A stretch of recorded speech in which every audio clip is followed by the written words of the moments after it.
Welcome to my channel. और आज हम क्वेश्चन पेपर 2020 के न्यूमेरिकल सोल्व करेंगे। अब जैसे नेक्स्ट सेट है हमारे पास सेट नंबर 3, सही है। अब यहाँ पर भी सेम बात रहेगी, ठीक है ना। अब जो न्यूमेरिकल सेट 1 और सेट 2 में रिपीट हो चुके हैं, ठीक है ना, उनको यहाँ पर हम सोल्व नहीं करेंगे, ठीक है ना, क्योंकि हमने पहले ही वो सोल्व कर चुके हैं। तो जो वो सॉल्यूशन, जैसे अगर नंबरिंग के हिसाब से चलना चाहता है, जैसे फर्स्ट न्यूमेरिकल के बाद डायरेक्ट 6, तो ये जो बीच वाले नंबर हैं, ठीक है ना, ये वाली न्यूमेरिकल आप जो प्लेलिस्ट है क्वेश्चन पेपर 2020 वहाँ पर चेक कर सकते हो, या फिर इसी वीडियो में जो डिस्क्रिप्शन बॉक्स है वहाँ पर उनके लिंक चेक कर लेना जो 20 के न्यूमेरिकल है। तो इस तरीके से सही है। अब ये भी न्यूमेरिकल सोल्व किए थे इस वजह से, ठीक है ना, सेम न्यूमेरिकल है तो इसीलिए। अब चलो इस न्यूमेरिकल को सोल्व कर लेते हैं। तो वही है, बेसिक अप्लाई करेंगे, सही है। अब देखो ये न्यूमेरिकल थोड़ा सा अच्छा न्यूमेरिकल है, या फिर को इम्पोर्टेंट है। क्यों है? अब देखो, इफ का मतलब गिवन होता है, सही है। A is a skew symmetric matrix.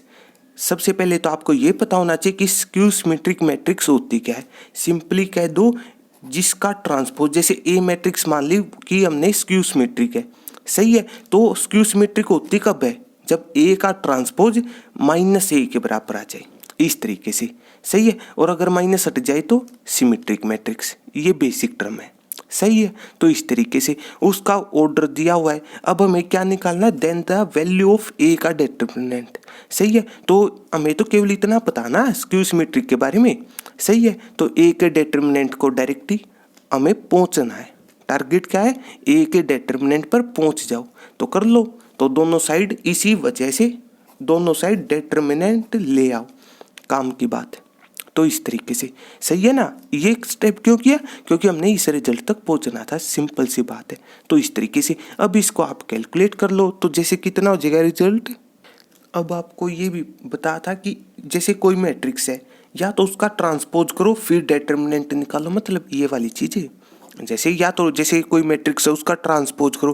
Transpose का मतलब होता है क्या? ट्रांसपोज के ये भी सिंबल होते हैं, डैश या फिर टी लिखाओ, सिंपली एक बात है, ठीक है ना। उसका डिटरमिनेंट निकालो, या फिर डायरेक्टली उस मैट्रिक्स का डिटरमिनेंट निकाल दो, एक बात है। मतलब ट्रांसपोज करके निकालो या फिर डायरेक्ट निकालो। क्यों? क्योंकि ट्रांसपोज का मतलब होता है कि रो को बदल दो कॉलम में, कॉलम को बदल दो रो में, सिंपली ये चीज़ बताई थी आपको, सही है। अप्लाई कर लो तो कितना हो जाएगा यहाँ पर रिजल्ट आपके पास। तो जैसे ए का डिटरमिनेंट, सही है, लेफ्ट हैंड साइड। अब इसके बाद यहाँ पर क्या लिखा हुआ है, इस तरीके से पढ़ना आना चाहिए, सही है। और एक काम की प्रॉपर्टी थी, देखो यहीं पर, कौन सी?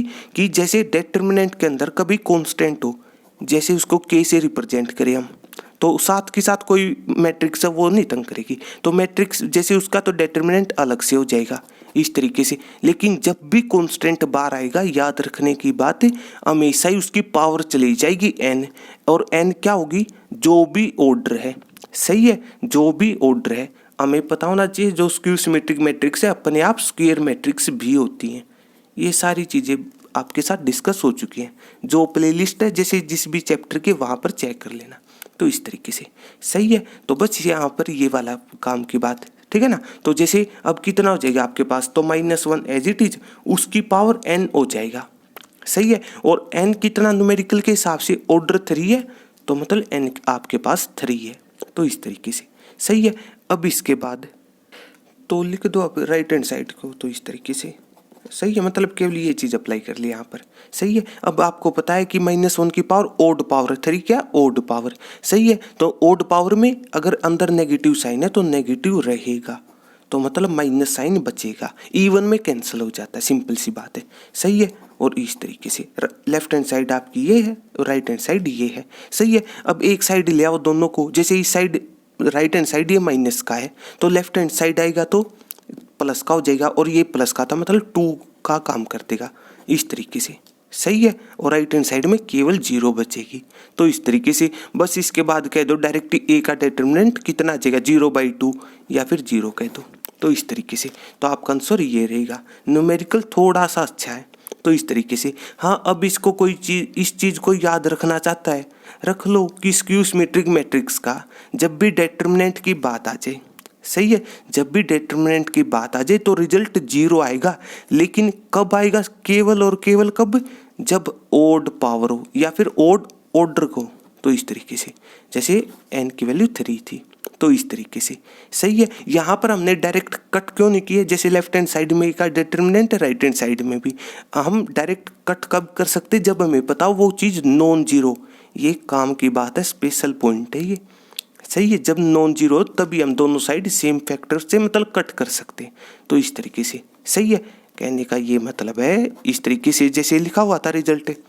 सही है, अब इसका मतलब है दोनों, देखो कैंसिल होने का मतलब कि दोनों साइड एक डिटर्मिनेंट से आपने डिवाइड कर दिया, इस चीज़ का ये मतलब हुआ। और ये काम कब कर सकते हो ये काम, जब आपको पता हो कि जो वैल्यू नॉन जीरो, नहीं तो मतलब अनडिफाइंड हो जाएगा, मतलब ऊपर कोई नंबर नीचे जीरो वाली चीज़ अनडिफाइंड फॉर्म हो जाएगी इस वजह से। सही है, तो बस अब आपके ऊपर ये चीज़ याद रखना चाहते हो तो रख लेना, नहीं तो कुछ भी नहीं, ये रूल ये चीज़ अप्लाई किए बात खत्म, तो इस तरीके से। सही है, अब नेक्स्ट न्यूमेरिकल है, तो इफ़ वही गिवन होता मैथ्स में ये है। सही है, अब वाई तो हमें डबल डिफरेंशिएशन निकालना है विद रिस्पेक्ट टू एक्स, तो इस तरीके से निकाल लो, केवल कैलकुलेशन है छोटी सी। सही है, y इक्वल्स टू, अब ये पता होना चाहिए ये क्या लिखा हुआ है, ये क्या लिखा, नॉर्मली इस तरीके वर्ड मतलब बुक्स में यूज नहीं होती।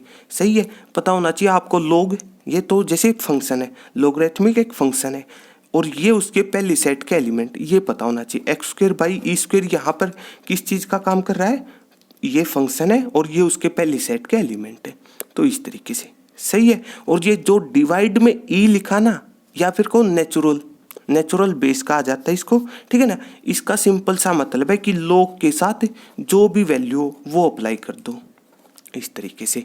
सही है, अब हमें पता लॉग और एक्सपोनेंशियल फंक्शन एक दूसरे के रेसिप्रोकल होते हैं, इसलिए 1 बच जाता है नीचे।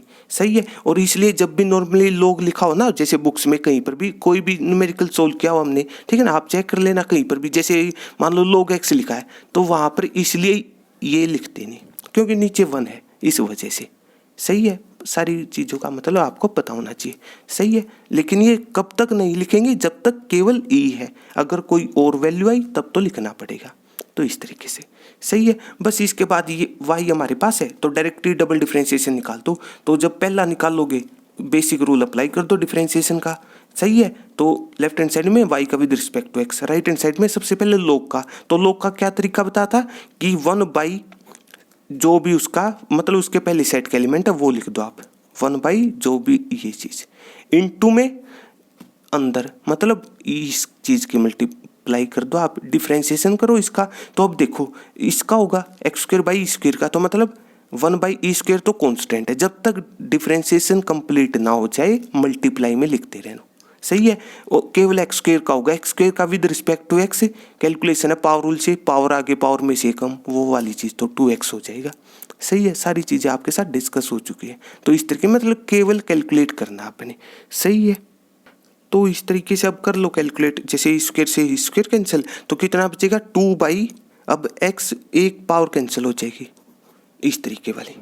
सही है, तो 2 बाई एक्स, ठीक है ना, तो पहला डिफरेंशिएशन है, दूसरा निकालना हमने। सही है, तो डबल डिफरेंशिएशन कितना हो जाएगा, कैलकुलेशन है छोटी सी, तो कितना हो जाएगा, अब यहाँ पर डायरेक्ट ही कर लो आप कैलकुलेट, तो कितना हो जाएगा, जैसे यहाँ पर 2 कांस्टेंट है, 1 बाई एक्स का होगा और 1 बाई एक्स का पता आपको इतना होता है डिफरेंशिएशन, वही पावर रूल से नीचे पावर इसको हटाएंगे तो ऊपर -1 होगी, फिर पावर आगे पावर में से कम वो चीज़ अप्लाई की है, इनटू में एक्स का भी होता है, तो इस तरीके से अब आंसर देख लो -2 बाई एक्स स्क्वायर है, ये ऑप्शन सही है। केवल कैलकुलेशन थी, मतलब बेसिक रूल अप्लाई करो डिफरेंशिएशन के, जब तक डिफरेंशिएशन कंप्लीट ना हो जाए मल्टीप्लाई में करते रहो। सही है, केवल वो अप्लाई करो आपकी, सबसे पहले पावर का करना है, फिर इनटू में बेस का करना है, इनटू में आपने एंगल को या फिर नंबर को, ये ट्रिग्नोमेट्री के हिसाब से होती है चीज़, इनटू में चलते रहेंगी। सही है, तो इस तरीके से हाँ, जब लॉगरिथमिक टाइप के फंक्शन आ जाए उसमें ये चीज़ बदल जाती है, पता होना चाहिए आपको, यहाँ पर बेस का दूसरा मतलब होता है, तो इस तरीके से। सही है, तो इस तरीके से, और वही है देखो जो ये पावर वाली चीज़ थी कौन सी, ये वाली, यहाँ पर भी वही बात है क्या, जैसे यहाँ पर भी तो एक पावर कट की ना हमने, अब यहाँ इस चैप्टर में को या फिर इस कंसेप्ट में ये चीज़ें तंग नहीं करती, +2 में बिल्कुल बेसिक होता है इस वजह से। सही, अगर सोच सकते हो तो बेस्ट है, ठीक है ना, नहीं तो डायरेक्ट कैलकुलेट करो बात खत्म। क्योंकि यहाँ पर और चीज़ों की बात नहीं हो रही न्यूमेरिकल में, इस वजह से कि फंक्शन कहाँ पर डिफाइन होगा, इस तरीके वाली बातें। सही, इसलिए हम इतना सोचते नहीं, डायरेक्ट कैलकुलेट करो आप जो भी ऑप्शन है इस तरीके से। सही है, ये न्यूमेरिकल थोड़ा अच्छा था तो इस तरीके से। और जो ये बीच वाले न्यूमेरिकल है वो आपके साथ ये बात डिस्कस हो चुकी है, इसी तरीके से हम नेक्स्ट न्यूमेरिकल सोल्व कर लेंगे बेसिक अप्लाई करके। सही है, तो अगर आपको मेरी वीडियो अच्छी लगी तो इसको लाइक कीजिए, अपने दोस्तों के साथ शेयर कीजिए और मेरे चैनल को सब्सक्राइब कीजिए। तब तक के लिए थैंक यू।